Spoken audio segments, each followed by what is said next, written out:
नमस्कार मित्रों, आज हम फिर से बीएससी सेकंड मैथ्स गति विज्ञान हमारी बुक चल रही है मित्रों। और इसका चैप्टर नंबर फर्स्ट क्या है? वेग एवं त्वरण। तो देखिए मित्रों, वेग एवं त्वरण इनके सूत्रों का अध्ययन हमने पूर्व वीडियोज के अंदर कर लिया है और एक्सरसाइज फर्स्ट ए तक भी हमने अध्ययन कर लिया है। उसके बाद में देखिए मित्रों, आज हम समतल में कण की गति इस पे चर्चा करने वाले हैं। तो देखिए मित्रों, हमें यहाँ पर समतल में कण की गति तीन टाइप से अध्ययन करना होगा। तो प्रथम क्या है?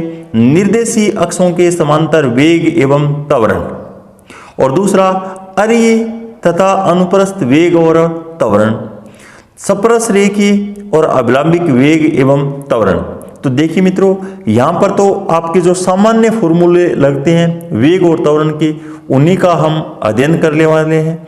जबकि यहाँ पर सेकंड और थर्ड के अंदर यहाँ पर आपको क्वेश्चन डायरेक्ट इनको प्रूफ भी करवाया जा सकता है, या फिर इस पे कोई एग्जाम्पल देकर इन सूत्रों पे कोई आधारित क्वेश्चन पूछा जा सकता है। यहाँ से इन सेकंड और थर्ड से मित्रों आपके 4 नंबर के अंदर तो 100% क्वेश्चन पूछा जाएगा। देखिए मित्रों, हम क्या है, एक कण का समय t पर निर्देशीय अक्षों के समांतर वेग और त्वरण। यहाँ पे देखिए मित्रों, आपको केवल और केवल मात्र निर्देशीय अक्षों के सापेक्ष जब अगर वेग और त्वरण पूछा जाए तो मित्रों आपको केवल मात्र एक सूत्र याद रखना है। उस सूत्र का नाम देखिए मित्रों, हम जानते हैं एक्स एक्स के समांतर वेग का घटक हमने क्या माना है? vx माना है। तो यहाँ पे vx बराबर, और वास्तव में देखिए मित्रों, limit delta tends to 0 और अंतराल डेल टी में x x के समांतर विस्थापन और बटा डेल टी, वास्तव में वेग ये होता है। लेकिन हम अपनी सुविधा की दृष्टि से इस मान को dx बटा dt लिख देते हैं। तो यहाँ पर देखिए मित्रों, x डॉट और x डॉट का मतलब यहाँ पे विस्थापन का समय के साथ एक बार अवकलज मित्रों क्या कहलाएगा? x x के समांतर वेग का घटक vx माना है। यहाँ पे x है वो वर्तमान फलन को क्या है मित्रों? प्रेजेंट कर रहा है। किसको प्रेजेंट कर रहा है मित्रों? वर्तमान दिशा होती है। यहाँ पे देखिए मित्रों, ये x और इसके अंदर ऊपर तीर का चिन्ह है, वह वर्तमान दिशा को प्रेजेंट कर रहा है मित्रों। किसको प्रेजेंट कर रहा है? वर्तमान दिशा को प्रेजेंट कर रहा है। ठीक इसी प्रकार देखिए मित्रों, y x के समांतर वेग का घटक v और y। तो यहाँ पर देखिए मित्रों, केवल जहाँ पर हमने x लिखा था वहाँ पर हमें y लिखना होगा। यहाँ पे हमें dy बटा dt और y डॉट लिख देना होगा मित्रों।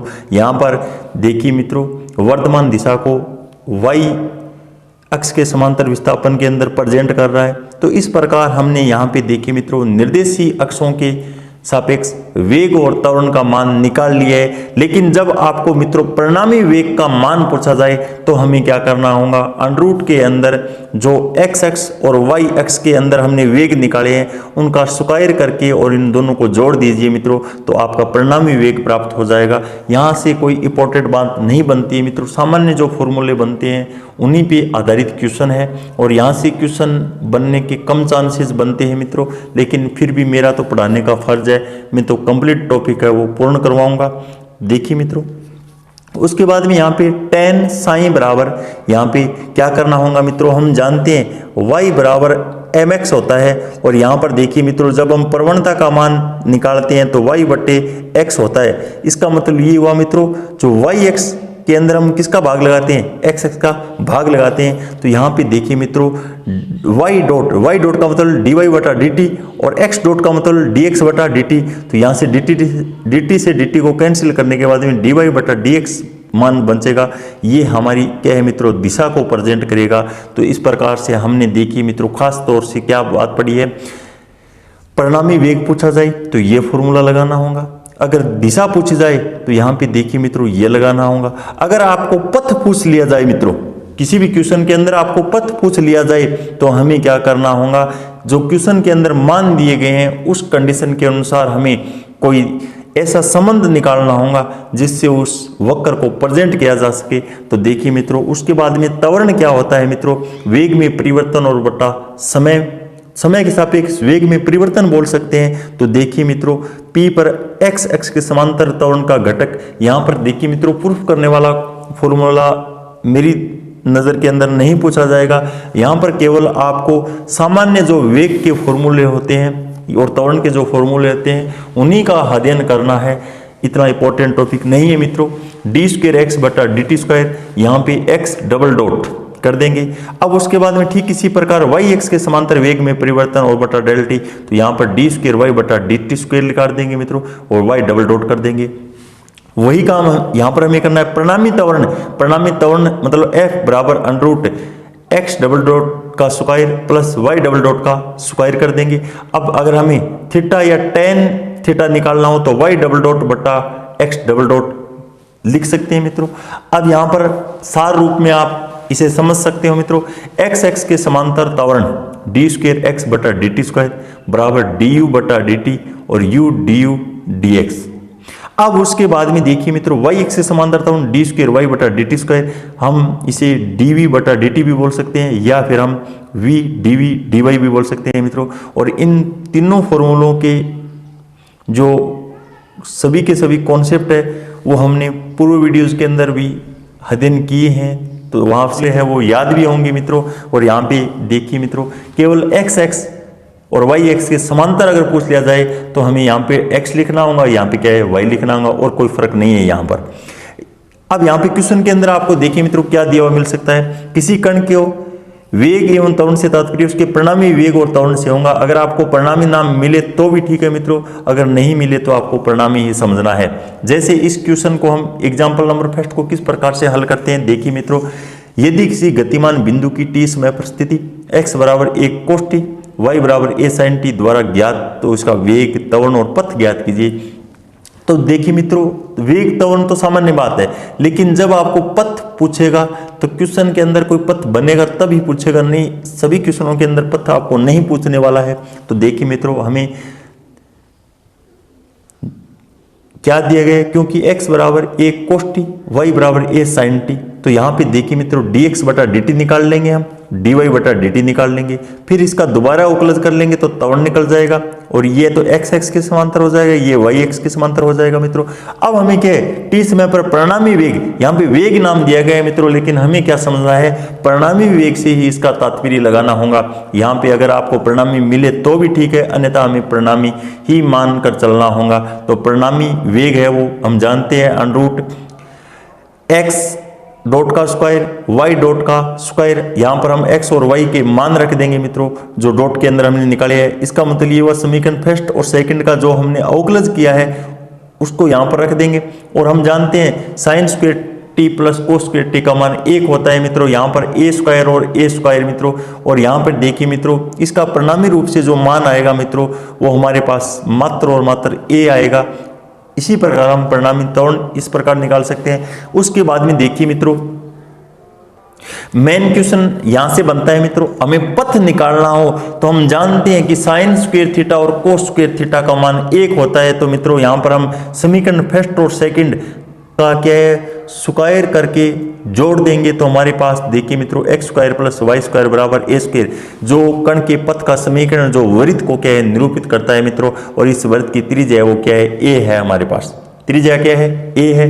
और वैसे भी हम देखिए मित्रों, जो वृत्त के प्राचल है उसका अध्ययन किया है मित्रों, एक कोस टी और ए साइन टी होता है। और दीर्घवृत्त के अंदर क्या फर्क होता है, यहाँ पे देखिए मित्रों ए है तो यहाँ पे बी लिखा जाएगा दीर्घवृत्त के अंदर, इतना ही फर्क होता है। उसके बाद में देखिए मित्रों, क्वेश्चन नंबर सेकंड है वो, समतल में गतिमान किसी कण के x एक्स और y एक्स के समांतर वेग क्रम से इतना इतना दिया गया, तो सिद्ध कीजिए कि कण का बिंदु पथ एक शंकु परिच्छेद होगा मित्रों। हम जानते हैं शाखाओं परिच्छेद के अंदर बीएससी फर्स्ट के अंदर हमने अध्ययन किया है निर्देशांक ज्यामिति बुक के अंदर कि शाखाओं का समीकरण है वो किस प्रकार से होता है, एक द्विघात समीकरण के रूप में होता है।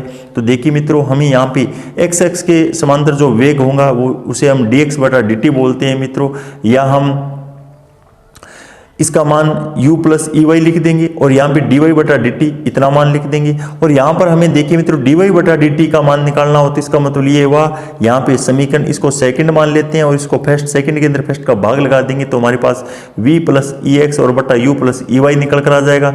और यहाँ से हम चरों का क्या है पृथक्करण कर लेंगे मित्रों। चरों का पृथक्करण करने का मतलब ये हुआ, यहाँ पे जो x की टर्म है वो एक साथ लिख देंगे और y की टर्म एक साथ लिख देंगे। उसके बाद में हमें तो यहाँ पे देखिए मित्रों एक जो पथ निकालना है, इसका मतलब ये हुआ मित्रों एक्स वाई और यहाँ पे ई के अंदर जो एक संबंध आएगा वही हमारा क्या है, पथ होगा। तो हमें यहाँ पे क्या करना होगा मित्रों, समाकलन करना होगा। तो इसका हम समाकलन कर देंगे तो हमारे पास जो कण का पथ होगा वो यहाँ पे अभिष्ट बिंदु पथ है, जो कि ये दो चरों में एक द्विघात समीकरण है, और अभिष्ट बिंदु पथ एक शंकु परिच्छेद होगा मित्रों। आप इस तरीके से समझ गए होंगे। उसके बाद में देखिए मित्रों, ठीक इसी प्रकार एग्जाम्पल नंबर 3 हमें किस प्रकार से हल करना होगा। एक समतल में गतिमान कण के टी समय पर निर्देशांक x बराबर a और t प्लस साइन टी और y बराबर इतना मान दिया गया है। तो सिद्ध कीजिए उसका त्वरण अचर रहता है। त्वरण अचर रहता है तो त्वरण के तीनों जो फॉर्मूले हैं वो हमें ध्यान में होने चाहिए मित्रों। और टी समय पर उसकी गति की दिशा भी ज्ञात कीजिए। हमें साथ में दिशा भी पूछी गई है मित्रों। तो इस क्वेश्चन को करने के लिए हमें dx बटा dt निकालना होगा, dy बटा dt निकालना होगा। फिर इसका देखिए मित्रों, दोबारा उकलन कर लेंगे तो डी स्क्वायर एक्स बटा डी टी स्क्वायर निकल जाएगा। इसका जब दोबारा उकलन करेंगे तो डी स्क्वायर वाई बटा डी टी स्क्वायर निकल जाएगा। उसके बाद में कण का त्वरण मतलब परिणामी त्वरण, तो हम सूत्र जानते हैं मित्रों, अंडर रूट के अंदर हमने जो मान निकाला है त्वरण का परिणामी रूप से उसका स्क्वायर करके जोड़ देंगे। तो यहाँ पे जो मान आएगा मित्रों वो हमारा क्या है, कांस्टेंट राशि है, ए अचर है। तो यही हमें सिद्ध करना या दिखलाना था। टी समय प्रकरण की दिशा एक्स एक्स से थीटा कोण बनाती हो। अगर दिशा हमें निकालनी हो तो मित्रों मैंने बताया था, आपको दिशा निकालनी हो तो डी वाई बटा डी टी के अंदर डी एक्स बटा डी टी का भाग लगा देंगे। तो इसका मतलब ये हुआ ए साइन टी और बटा ए और 1 प्लस कोस टी, इस रूप में मान निकल जाएगा। और देखिए मित्रों, इसको भी अगर आपको सरलीकरण करना हो तो आगे हम जानते हैं साइन 2 थीटा का फॉर्मूला क्या होता है, 2 साइन थीटा और कोस थीटा होता है मित्रों। अगर यहाँ पे साइन थीटा दिया हुआ हो तो 2 साइन थीटा बटा 2 और कोस थीटा बटा 2 आ जाएगा मित्रों। और यहाँ पे 1 प्लस कोस थीटा का मान है वो कितना आएगा मित्रों, 2 कोस स्क्वायर थीटा बटा 2 आ जाएगा। अब देखिए मित्रों, हम यहाँ पर एज टू एज मान रख देंगे। मान रखने के बाद में हमारे पास यहाँ पे 2 से तो 2 कैंसिल हो जाएगा मित्रों, और एक कोस से एक कोस है वो कैंसिल हो जाएगा। तो यहाँ पे tan t बटा 2 मान हमारा शेष रहेगा। tan से tan को कैंसिल करने के बाद में यहाँ पे थीटा बराबर t बटा 2 मान शेष रहेगा। उसके बाद में देखिए मित्रों, एग्जाम्पल नंबर 4 हम किस प्रकार से हल करते हैं। और एग्जाम्पल नंबर 4 को हल करने के लिए यहाँ पे देखिए मित्रों, खास बात क्या निकल कर आएगी। यहाँ पर एक कण पर लैम्डा वाई त्वरण उत्पन्न करने वाला बल वाई एक्स की दिशा में क्रियाशील है, और यदि एक्स एक्स के समांतर एक ऐसे बिंदु से जहाँ y बराबर a, तो a और अंडर रूट लैम्डा वेग से फेंका जाए तो सिद्ध कीजिए कि उसका पथ एक केटेंद्रीय होगा। पथ क्या होगा मित्रों, केटेंद्रीय होगा। तो इस क्वेश्चन को करने के लिए देखिए मित्रों, हमें सर्वप्रथम क्वेश्चन के अंदर क्या दिया गया है और क्या हमें निकालना है। प्रश्नानुसार गतिमान कण के त्वरण के लिए, तो यहाँ पे देखिए मित्रों, हमें त्वरण डी स्क्वायर वाई बटा डी टी स्क्वायर, इसका मान लैम्डा वाई दिया गया है। कितना दिया गया है मित्रों, लैम्डा वाई। यहाँ पे एक कण लैम्डा वाई त्वरण उत्पन्न करने वाला वाई बल वाई एक्स की दिशा में क्रियाशील है। तो वाई एक्स की दिशा में क्रियाशील है, तो देखिए मित्रों यहाँ पे हमने क्या है, डी स्क्वायर वाई बटा डी टी स्क्वायर का मान है वो लैम्डा वाई रख दिया है मित्रों। प्रश्न के अनुसार ही लिखा है हमने। उसके बाद में हमें एक्स एक्स के समांतर एक ऐसे बिंदु से, यहाँ पे एक्स एक्स के समांतर हमें त्वरण कितना दिया गया है, डी स्क्वायर एक्स बटा डी टी स्क्वायर। और यहाँ पे मित्रों क्या है, शून्य, क्योंकि कांस्टेंट राशि का अवकलन जब हम करते हैं तो उसका मान शून्य ही होता है। तो यहाँ पे मित्रों हमें इक्वेशन फर्स्ट मान लेना था, इसको सेकंड मान लेना है। उसके बाद में देखिए मित्रों, हमें तो यहाँ पे क्या केटेंद्रीय का समीकरण निकालना है। तो हमें क्या करना होगा, हम त्वरण से वेग किस प्रकार प्राप्त कर सकते हैं मित्रों, क्योंकि अवकलन है वो समाकलन का उल्टा होता है। तो समीकरण सेकंड का हम क्या है मित्रों, समाकलन कर लेते हैं। और तो यहाँ पे त्वरण है और त्वरण से हमें वेग प्राप्त हो जाएगा, और वेग का जब हम दोबारा समाकलन कर देते हैं तो मित्रों हमारे पास दूरी निकल कर आ जाती है। तो यहाँ पे dx बटा dt का मान मित्रों अचर हो जाएगा। क्या हो जाएगा, अचर हो जाएगा। अब उसके बाद में देखिए मित्रों, यहाँ पे आपका अर्थ ये नहीं है कि डी स्क्वायर एक्स बटा डी टी स्क्वायर का जब हमने समाकलन किया है तो एक यहाँ पे घात कम कर दिए।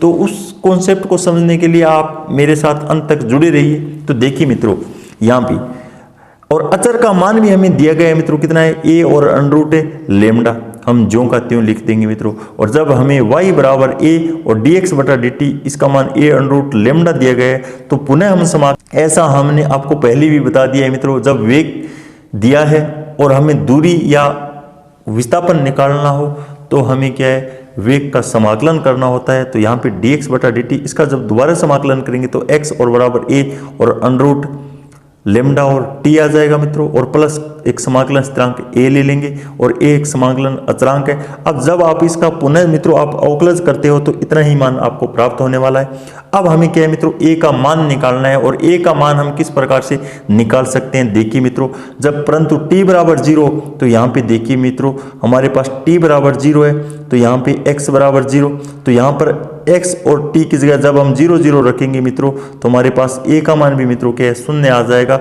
और इस a का मान इस इक्वेशन के अंदर हम रख देंगे तो x बराबर a और अंडर लेमडा और t मान आ जाएगा मित्रों। इसे इक्वेशन हमें थर्ड नाम दे देते हैं।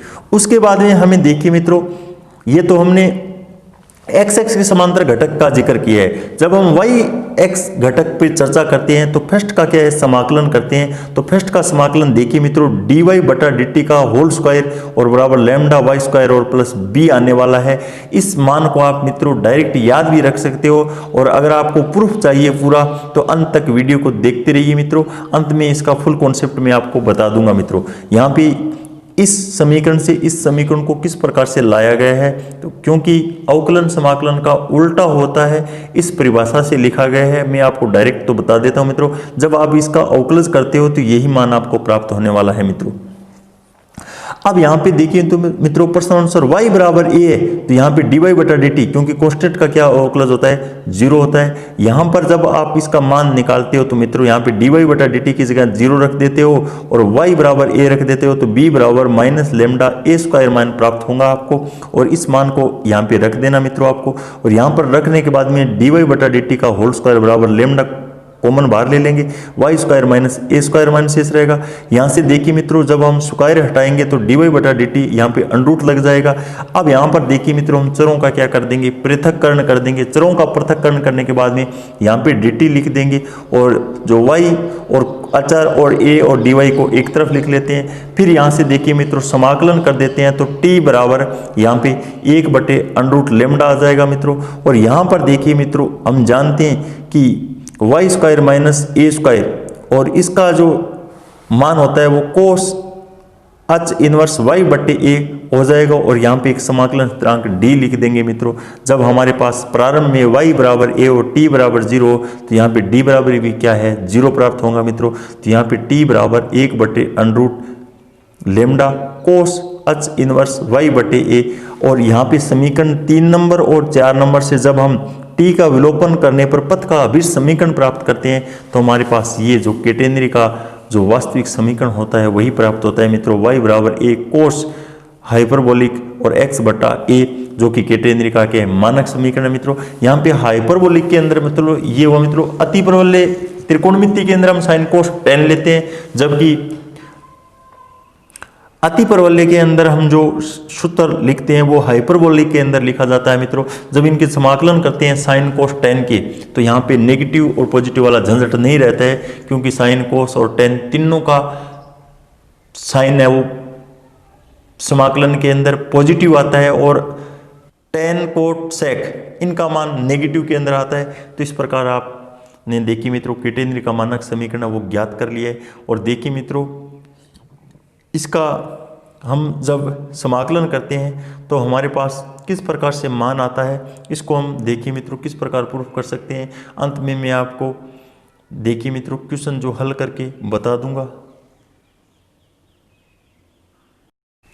तो अंत में आप देखिए मित्रों इसका समाकलन हमने किस प्रकार से किया है, अंत में देख सकते हो। यहाँ पे डी स्क्र वाई बटा डी टी स्क्वायर बराबर लेमडा वाई, दोनों पक्षों को क्या है 2 डी वाई बटा डी टी से क्या है गुणा कर हम इस प्रकार से क्या है इस क्वेश्चन को हल कर सकते हैं। तो यहाँ पे देखिए मित्रों आपको डायरेक्ट भी इसका मान याद रख सकते हो कि डी स्क्र वाई बटा d t square lambda y का मान है वो क्या है मित्रों, यहाँ पे डी वाई बटा डी टी का होल स्क्वायर बराबर लेमडा वाई स्क्वायर, और यहाँ पे कांस्टेंट राशि सी मान लिया मैंने, और वहाँ पे क्या है बी है मित्रों। इस तरीके से आप समझ सकते हो।